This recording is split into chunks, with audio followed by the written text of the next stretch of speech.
नमस्कार मित्रांनो, मी अनिकेत मोरे युनिक कोकण या चॅनलमध्ये तुमचं स्वागत करीत आहे। आजचा हा आपला पहिला व्हिडिओ असल्यामुळे आपण मुंबई ते राजापूर असा प्रवास करणार आहोत आणि हा प्रवास आपण पुणे, सातारा, मलकापूर या मार्गाद्वारे आपण अनुस्करा घाट उतरून आपण पाचल या ठिकाणी जाणार आहोत। जसं मी सांगितलं की आपण पुणे, सातारा, मलकापूर हा मार्ग आपण आज या प्रवासामध्ये वापरणार आहोत। तर आपण आज दिवसभर पुण्याला थांबणार आहोत। पुण्याला एका ठिकाणी माझे जे मित्र आहेत तुषारजी म्हणून, आपण त्यांच्या घरी थांबणार आहोत। संध्याकाळचा एक प्रोग्राम करून आपण पुढे साताऱ्याकडे रवाना होणार आहोत आणि आपण बघत आहोत की पुणे एक्सप्रेसला कशा प्रकारे हा व्ह्यू आहे आणि लवकरच मिसिंग लिंक पण चालू होणार आहे आणि त्याची देखील एक व्हिडिओ नक्की बनवून पाठवेल। आता आपण पुण्यावरून निघालो आहोत साताराकडे जायला, सातारा कुडाळ या ठिकाणी। आणि बघायला गेलं तर ज्या गावी आपण आता जाणार आहोत, जिथे आपली आजची वस्ती आहे, ते किमान 5 किलोमीटरचा घाट चढून आपल्याला वर जायचं आहे आणि ते गाव जावळी तालुक्यातील कुडाळ या जवळपास क्षेत्रामध्ये आहे आणि तिथून खूप छान असे सुंदर दृश्य देखील दिसतात। असे पुढे गेलेले जे माझे मित्रमंडळी आहेत त्यांनी आम्हाला कॉल करून सांगितलं होतं, तर आपण जाऊन तिथे प्रत्यक्षात आपण बघूच की कशा प्रकारे जवळपास चांगले दृश्य असतील। नमस्कार मित्रांनो, गुड मॉर्निंग। आजचा हा दुसरा दिवस आहे आणि आपण जसं काल सांगितलं होतं की 5 किलोमीटरचा घाट रस्ता चढून आपल्याला ज्या गावामध्ये जायचं आहे त्या गावामध्ये आपण पोचलो आहोत।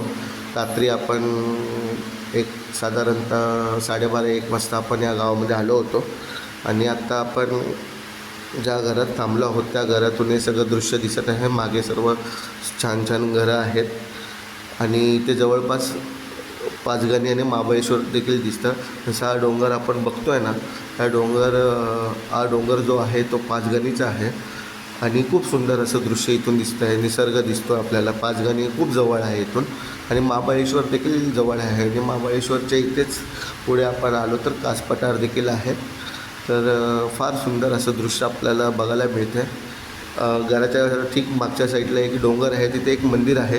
त्या मंदिराकडे पण आपल्याला जायचं होतं, पण वेळेअभावी आपण जाऊ शकत नाही, कारण जर त्या मंदिराकडे जायला गेलो तर आपल्याला पुढचे जे आपले प्लॅन्स आहेत, जिथे आपल्याला 4-5 ठिकाणी जायचं होतं, तिथं आपल्याला जाता येणार नाही आणि खूप लेट होऊन जाईल।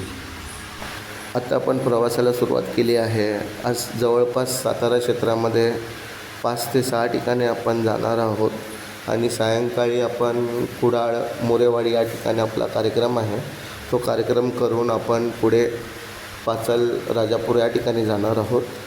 पण आज आपण सातारा क्षेत्रामध्ये फिरणार आहोत। सातारा जिल्ह्यातील कुडाळ तालुका जावळीच्या आसपासचा परिसर हा पूर्णपणे डोंगर रांगांनी वेढलेला आहे। हा पूर्णपणे घाट रस्ता असल्यामुळे ह्या जवळपास परिसरामध्ये घाट चढून किंवा डोंगर उतारावर अनेक लहान मोठी गावे आहेत, जसे की आकाडे, भोगवली, सर्जापूर, सोनगाव इत्यादी गावे आहेत। आपण सह्याद्रीच्या रांगांपासून समुद्राच्या किनारपट्टीपर्यंतचा हा जो प्रवास सुरू केलेला आहे। आज आपण सातारा क्षेत्रामध्ये आहोत, तर मी थोडक्यात सातारा क्षेत्रातील थोडीफार माहिती सांगण्याचा प्रयत्न करेल। सातारा जिल्हा हा महाराष्ट्राच्या पश्चिम भागातील ऐतिहासिक आणि भौगोलिक आणि नैसर्गिक सौंदर्याने नटलेला जिल्हा आहे। सह्याद्रीच्या कुशीत वसलेला हा जिल्हा सातारा, वाही, महाबळेश्वर, कराड यांसारख्या 11 तालुक्यांनी बनलेला असून क्षेत्रफळ पाहायला गेलं तर 10,480 चौरस किलोमीटर आहे।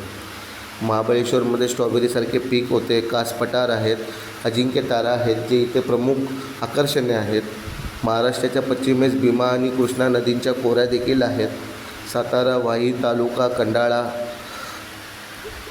कोरेगाव, फलटण, खटाव, कराड, पाटण, जावळी, मेढा, महाबळेश्वर यांसारखे तालुका देखील आहेत। प्रमुख नद्या कृष्णा आणि कोयना आहेत आणि कास पठार, सज्जनगड, अजिंक्यतारा, टोसेघर धबधबा, महाबळेश्वर, पाचगणी, वाही हे इकडे पर्यटन स्थळं आहेत। आता आपण 2 दिवसाचा पुणे सातारा हा प्रवास करून हा घाट उतरणार आहोत, अनुस्कुरा घाट। इथून आपण पाचल राजापूर या ठिकाणी जाणार आहोत। इथे काही वेळासाठी आपण विश्रांती घेतली होती। सह्याद्रीच्या पर्वतरांगा देखील इथून दिसत आहेत असा हा घाट आहे सुंदर. आणि आपण आता घाट उतरून जात आहोत.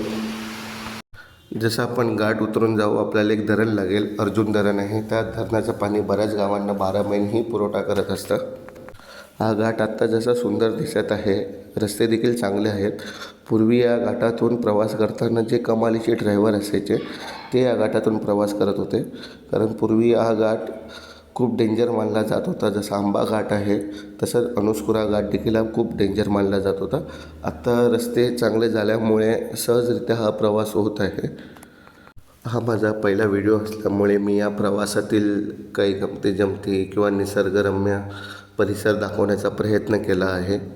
तुम्हाला नक्कीच आवडेल. आणि पुढे देखील आपण एक 4-5 दिवस राजापूर तालुक्यामध्ये थांबणार आहोत. तर त्यातील काही दृश्य तुम्हाला नेक्स्ट व्हिडिओमध्ये बघायला भेटेल. तुम्ही या चॅनलला लाईक करा, सबस्क्राईब करा, शेअर करा, कमेंट करा आणि युनिक कोकण या चॅनलबरोबर कनेक्ट राहा. लवकरच भेटू. धन्यवाद.